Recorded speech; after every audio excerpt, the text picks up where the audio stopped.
What's up, YouTube? This is Too Raw for TV. Before I get into this video, I want to remind you guys, as usual, if you want to donate to my channel, you can do so on the links provided in the description box below via the PayPal or the Cash App. And of course, I have the Patreon. The Patreon is what I really would like for you guys to sign up to, man. Um, if you can, you know what I'm saying? If you're able to, for only $2 a month on the Patreon, I'm able to talk about stuff that I can't talk about on YouTube. For obvious reasons, you know what I'm saying? Um, censorship, and I'm able to totally be too raw for TV on there. And now I've gotten that out the way. I want to talk about Kevin Durant. All right, now Kevin Durant, as we all know, during the offseason, switched sceneries from Golden State to Brooklyn, and recently Magic Johnson said, I think he was on First Take, and he was saying that he hopes that Kevin Durant can find happiness in Brooklyn, but he also stated he did not understand how he couldn't find happiness in Golden State. Of course, Kevin Durant has said that he never felt like he was part of the Warriors culture and he was never fully embraced, and that's part of the reasons why he left. And basically, Magic Johnson said, let me see, he said, KD, I hope that he finds happiness. If he can't find happiness at Golden State, where are you going to find it at? And my thing is this. Look, y'all guys know how I felt about the decision that Kevin Durant made at the time, okay? I'm not going to change that opinion. I thought that it was sort of a weak move, okay? But that's just my personal opinion. You don't have to agree with it, okay? I've moved on. I don't hold it against him because no matter what my opinion is, it's what's best for Kevin Durant, okay?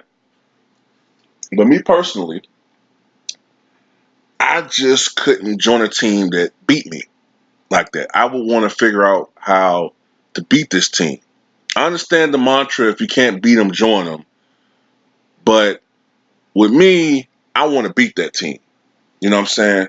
But at the same time, if I can't be part of that organization, if I don't want to be part of the organization I'm with, which at the time the Thunder, and I feel like the coach or the schemes or whatever aren't suited for my ability or what I'm trying to do, then I'll go elsewhere. But I cannot join a team that just beat me like that.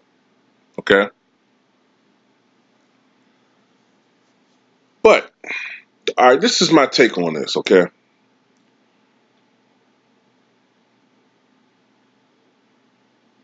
I don't understand what makes Kevin Durant so sensitive about every fucking thing, okay? Because I remember the reasons why you joined Golden State. I remember that summer vividly, okay? I remember him giving a plethora of interviews about why he wanted to go there. He thought it would be fun. That brand of basketball would fit with his style very well, which it did. Which it did, okay? Kevin Durant and the Warriors were extremely successful together. They won 2 NBA championships, and they went to 3 consecutive NBA finals as together. Of course, the Warriors actually went to, I believe, 4 NBA. No, 5 NBA finals altogether, I believe. Yeah, 2015, 16, 17, 18, 19. So the Warriors went to 5 consecutive NBA finals, but with Kevin Durant, they went to 3. And let's be honest, as much as I admire Kawhi Leonard, all right, and right now you can make the case that he's the best player in the NBA, all right, until we see a healthy Kevin Durant. But let's be honest, if Kevin Durant was healthy, if Klay Thompson was healthy, they would have won another championship. Although, even if they won another championship, I'm still not convinced now that Kevin Durant would have stayed, based on what he has stated. and then had he not got injured. But the thing about it, man, you want to go there, okay? And I've heard media pundits say they were saying back then, and I agree with them. That was Steph Curry's team. Okay, Steph Curry had just won an MVP. Steph Curry had been there since the beginning, since the inception of this shit. He was there when they still were a bad team. Then Klay Thompson came in, then Draymond Green, all right? And then the other pieces came together and brought that championship team. So they were already a great historic team before you got there. So no, they never would fully embrace you the same way that they would embrace the other guys because you weren't part of that when they were first building it together. You weren't part of it. You weren't part of that team. So of course they would never fully embrace you the same way that they would embrace the other guys. Okay? It would be like Moses Malone getting mad. I come here, I bring a championship to Philadelphia. Julius Erving won't do anything before I got here. But why they don't love me like Julius? They don't like Julius Erving. They don't love me like they like Julius because Julius Erving was embedded with the Sixers, man. He had been with that team since the mid-'70s. Dr. J was Philadelphia basketball. So you're not going to be loved the same way, you sensitive motherfucker. God damn.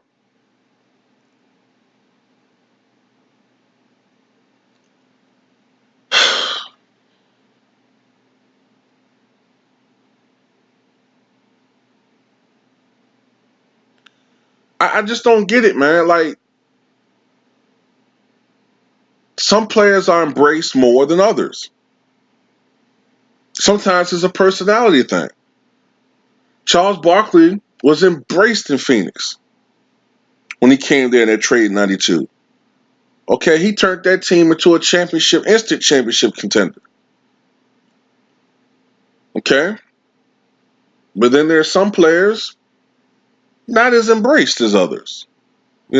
Sometimes it's just their personality. It just doesn't click right. The fans, they respect their talent, but they just aren't beloved as other players. We've seen that throughout a lot of times in history. Rick Barry, great player, but I wouldn't say he was necessarily beloved by a lot of Golden State Warriors. Remember, he left that team once before. He left them due to monetary issues, and he went to play in the ABA for a while, then came back, and then ultimately they won a championship. But Rick Barry had a reputation for being an asshole, okay, and not a great teammate sometimes. And he's not necessarily beloved by the Warriors' brethren now. Respected, hell yeah, but not beloved. Steph Curry is going to be beloved, okay. Let's be honest here. Wilt Chamberlain was not necessarily beloved by the Warriors franchise and fans because he never won anything. Remember, they didn't retire his jersey until 2 months after he died. Remember, Larry Smith wore number 13. Well, some of you guys might not know who Larry Smith was, but he was a rebounding beast that played for the Warriors, I think, from the late 70s until the 90s, I think it was. I think he played from 79 to 93 or something like that. I can't remember his exact years, but Larry Smith won number 13. He should have never been able to wear that fucking jersey.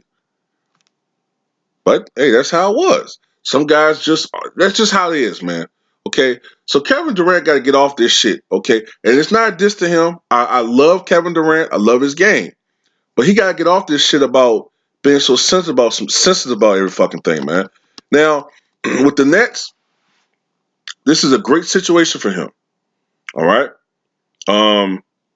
Maybe, even though I don't think he should ever rush anything because we saw what happened with the injury he just suffered. Okay? They should be a good team without him, with Kyrie there. But when Kevin Durant comes back and hopefully fully healthy and ready to go, the Nets should be a contender.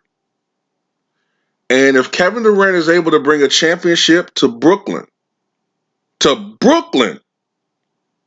he's able to bring a championship to the Nets franchise, all right? Something that Nets fans have never had uh, experience in the NBA. Now, of course, in the ABA, they did win a couple championships with Julius Erving in the ABA when they were the New York Nets. But in the NBA, they've never won a championship. So if they're able to win a championship in the NBA, that would be truly historic. And in my opinion, that would put him up there with LeBron James.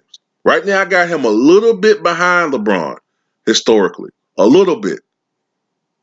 Okay, but if he's able to win a championship in Brooklyn, tie LeBron in championships for 3, okay, and let's say they go to the finals this year. Let's just say they go to the finals and win a championship. So that would be 3 championships,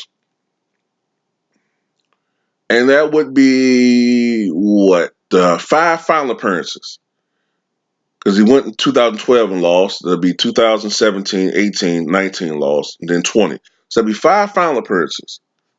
Multiple scoring championships. Yeah, I would put him right there with LeBron James.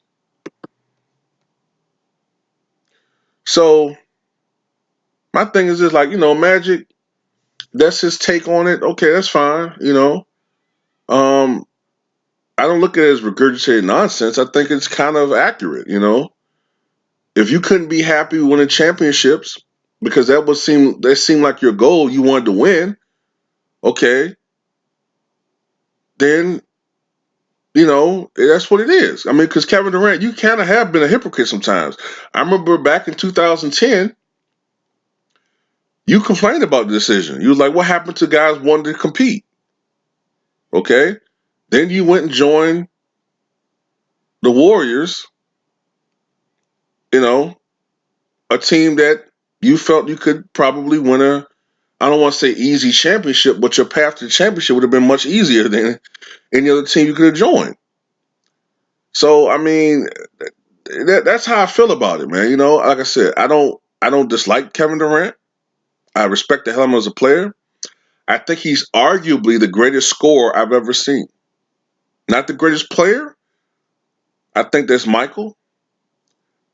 I think Kobe was a little bit better overall player overall.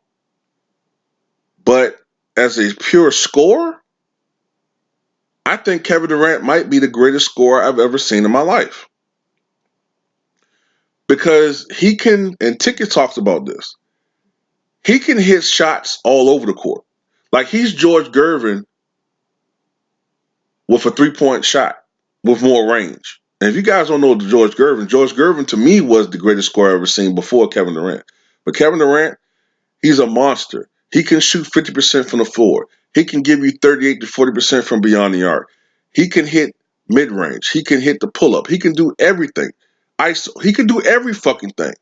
Scoring the paint. He can do every fucking thing. Nearly 90% from the foul line. This guy is a beast scoring-wise. He would have been great in any era. That's another thing about why I say he's a little underrated. Because Kevin Durant could have been great in any era. Just because of his sheer size.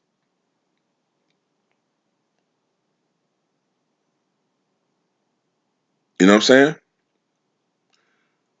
But I do hope he finds happiness, man. Tell me what you guys think.